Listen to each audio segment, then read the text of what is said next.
반갑습니다. 송지준입니다. 이번에 이재명 대표가 또다시 재판을 받으러 갔습니다. 이쯤 됐으면 우리가 질문을 해봐야 되겠죠. 이재명 대표는 도대체 뭘 하는 사람일까?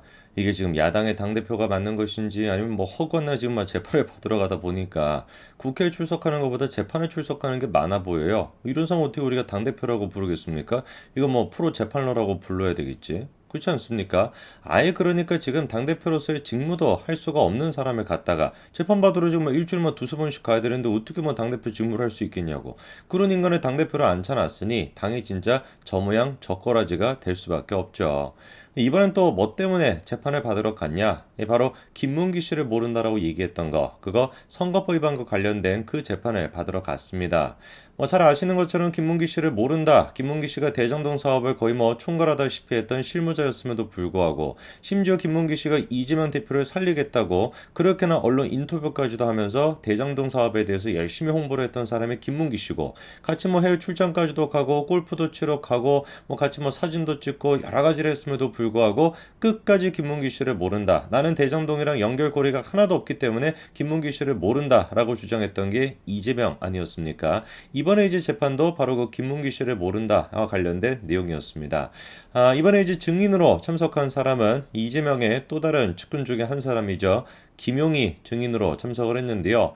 아직까지 입을 열지 않고 있는 몇 사람, 뭐 거의 지금 없습니다. 사실 뭐 대부분 사람들이 입을 연 상태이고, 이지만 측근 중에서 입을 열고 있지 않은 사람은 김용과 정진상, 뭐 두 사람 정도가 있습니다.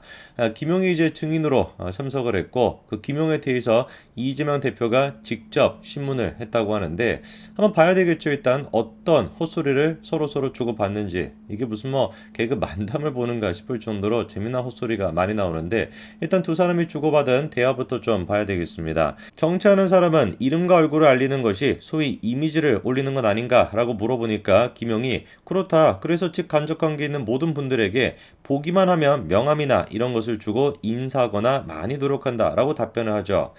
뭔가 좀 빌드업하고 있다라는 느낌이 드시죠, 그쵸? 이런 식의 대화가 결국의 끝은 어떻게 끝나게 되겠습니까? 결론은 워낙에 이렇게 뭐 정치인들 같은 경우는 직업적으로 자기 명함 같은 걸 많이 뿌리고 전화번호 같은 걸 많이 뿌리기 때문에 내 명함을 가지고 있다고 내 전화번호를 알고 있다라 그래서 나랑 친분이 있는 것은 아니다. 뭐 그런 주장하고 싶은 거 아니겠습니까? 눈에 보면 뭐 뻔한 것이죠, 그쵸? 그러면서 또 이재명이 이렇게 얘기합니다. 정치하는 사람들은 자기 얼굴을 알리는 것이 중요한데 너무 많이 접촉하니까 상대들은 기억해도 자신은 기억하지 못하는 경우가 너무 많지 않은가라고 물어보니까 또 이제 김용이 그렇다라고 또 쿵짝이 잘 맞습니다. 그래서 자기한테 제일 곤란한 경우가 뭐라는 거예요? 저 아시죠? 라고 물어볼 때 이때가 제일 곤란하다라고 이재명이가 얘기하고 있습니다. 이까지는 뭐 우리가 예상할 수 있는 이재명이라고 한다면 이런 식의 스토리를 짜겠다. 충분히 우리가 예상할 수 있습니다. 이거는 무슨 뭐 챗GPT한테 물어보더라도 이 정도 답변을 할 것 같아. 야, 이재명이가 재판에 가가지고 어떤 식으로 이거 뭐 질의응답할 것 같냐? 어떤 식으로 신문할 것 같냐? 라고 물어보면 아마 이 정도까지는 다 쓸 겁니다. 그런데 챗GPT조차도 예상하지 못했다. 이거 뭐 기술의 뭐 혁신에 올랐다라고 해야 될까? 이재명 뇌가 진짜 우리 범인들은 도저히 상상도 할 수 없었던 그런 얘기를 이재명이가 꺼내고 있습니다. 뭐라고 얘기하고 있냐? 밥도 같이 먹었거나 행사에서도 봤거나 그런 인연으로 뭐를 했음에도 불구하고 기억이 안 난다라는 거예요. 그래서 자기가 어떻다라는 겁니까? 안면 장애가 있는 거 아니냐라는 비난도 받는다라는 겁니다. 나한테는 장애가 있다. 안면 장애가 있다. 사람을 보더라도 인식을 똑바로 못하는 이런 장애가 있다라고 고백하고 있습니다. 이러니까 제가 말씀을 드리는 거예요. 이재명은 지금 기술의 어떤 그 혁신, 뭐 어마어마하지 않습니까? 챗GPT 뭐 이런 것들이 뭐 빅데이터 같은 거를 통해 가지고 수억 사람들의 그런 메시지 같은 거를 다 집어넣어 가지고 이렇게 뭐 대화까지 가능하다라고 하는데 그 수억 명의 사람을 다 집어넣었다라고 할지라도 누구한테 상대가 안 되는 거야. 제 명의 한 명한테는 상대가 안 되는 거야. 이거 뭐 수억 명의 사람들이 있던 식으로 무슨 뭐 변명할 수 있겠습니까? 내가 뭐 안면장애 같은 게 있어가지고 누구랑 밥을 먹고 누구랑 뭐 대화했는지 기억을 못한다 이를 버리는데 누가 이거를 예상할 수가 있겠냐고요. 그러면서 김용은 또 자필 확인서 이런 것들까지 뭐 얘기하면서 옹호하고 있습니다. 자기가 2018년도 2019년도 경기도 대변인으로 재직하고 있었을 때 이재명 경기도지사님께 김문기 팀장의 연락처를 알려드린 바 있다. 이거를 확인합니다라고 하는 문구가 담긴 자필 확인서까지 들고 와가지고 이재명 대표의 주장을 옹호했다라고 하는데 이게 막 코미디도 그때도 이런 코미디가 없어요. 이런 식의 자폐 확인서를 다른 사람도 아니고 김용이 작성했다는 게 코미디 아닙니까? 그럼 김용이 뭐라고 작성할 텐데요? 자폐 확인서를 작성하지 뭘 작성하겠습니까? 무슨 뭐 진술서가 됐다든지 아니면 뭐 자백서 같은 거를 쓰겠습니까? 뻔한 거 아니겠습니까? 이재명 편에 있는 인간이 이재명한테 도움이 되게끔 그런 확인서를 쓰겠지. 이게 무슨 뭐 법적 의미가 있다고. 심지어 이런 식의 자폐 확인서를 언제 썼다라는 거예요?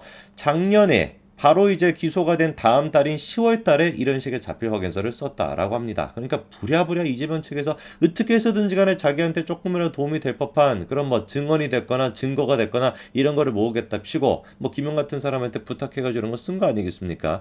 뻔할 뻔짜겠죠. 아니 무슨 뭐 이화영에 대해서도 그렇게나 회유를 하고 당 전체가 나서가지고 조직적으로 회유를 하는 마당에 김용 같은 경우는 어땠겠냐고요. 물어보나 마나죠. 이재명 대표가 김용한테 대장동 실무를 잘 아는 사람이 있냐라고 물어보길래 그래서 김용이 그냥 번호를 알려준 것에 불과하다라는 겁니다. 이 얘기도 지금 김용이 왜 꺼내는지 아시겠죠, 그렇죠? 이미 뭐 보도가 다 나가지 않았습니까? 김문기 씨랑 이재명 두 사람이 전화 통화도 많이 했다라는 거, 그리고 문자도 주고 받았다라는 거 이런 얘기가 다 나갔습니다. 그러다 보니까 자연스럽게 김문기 씨랑 이재명이랑 친분이 있었다라고밖에 우리가 볼 수가 없는 것인데 대장동의 실무를 맡길 때 같은 경우도 이재명이가 김문기 씨의 번호로 아냐라고 자기한테 물어본 게 아니라 그냥 대장동 실무를 잘 아는 사람들이 있냐라고 물어보길래 김문기 씨를 자기가 추천했던 거에 불과하다 바꿔 얘기해가지고 이재명 대표가 대장동을 딱 김문기를 콕 집어넣고 했던 것은 아니다라는 얘기를 지금 하고 싶은 거예요. 근데 이거는 반쪽짜리 진실밖에 안 되죠. 뭘 지금 빼놓고 얘기하고 있습니까? 대장동 실무를 잘 아는 사람이 있냐라고 물어봤을 수는 있어요. 그리고 이제 그거에 쿵짝을 잘 맞춰가지고 김용이 딱 듣자마자 김문기다라고 추천했을 수도 있습니다. 김문기라고 다이렉트라고 안 물어봤을 수도 있어요. 그런데 중요한 건 뭐겠습니까?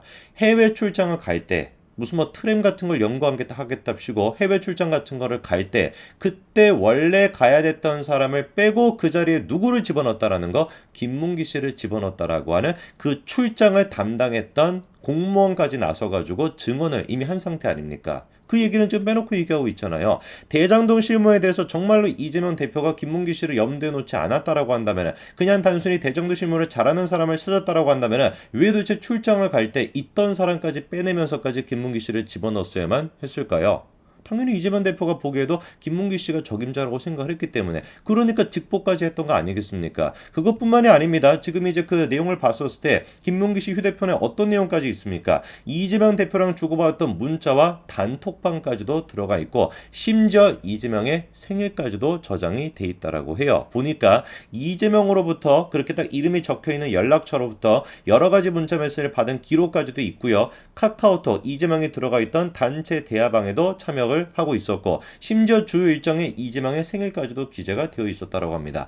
제 아무리 이재명이 명함을 많이 뿌렸다라고 한들, 제 아무리 이재명이 자기의 전화번호를 많이 뿌렸다라고 한들, 이런 식으로 이재명이가 계속해가지고 문자를 보내고 오히려 거꾸로 내가 이재명한테 문자를 보낼 수는 있겠죠. 무슨 뭐 입에 담을 수 없는 그런 얘기들을 해가지고 어떻게 찢을 거야 뭐 이런 식의 어떤 얘기를 내가 일방적으로 보낼 수 있는데 이재명이 나한테 문자를 보내지는 않겠죠. 그렇죠? 친분이 없고서야, 있지 않고서야. 그리고 또 뭐 카카오톡 단체방 같은 거 들어갈 수가 있겠습니까? 명함을 받는다라 그래가지고. 그리고 내가 뭐 그 명함에 뭐 이재명 생일까지라도 뭐 기입이 돼 있는 게 아닐 텐데 어떻게 그 김문기 씨가 이재명의 생일까지도 알 수가 있겠냐고요. 원래부터 그러니까 친분이 있었다라는 걸 보여주는 증표가 되는 겁니다. 심지어 그리고 이재명이라고 하는 그렇게 돼 있는 연락처로부터 문자를 받았다라고 하는 시점이 언제였다라는 거예요. 2021년도 11월 달부터 12월. 바꿔 얘기해서 대선 기간 때 아니겠습니까? 그러니까 성남시장이 되기 전부터 김문기 씨를 이재명은 알고 있었던 것이고, 심지어 이재명의 대선 시즌이 됐었을 때도 김문기 씨한테 이런 식의 문자를 보냈다라고 우리가 충분히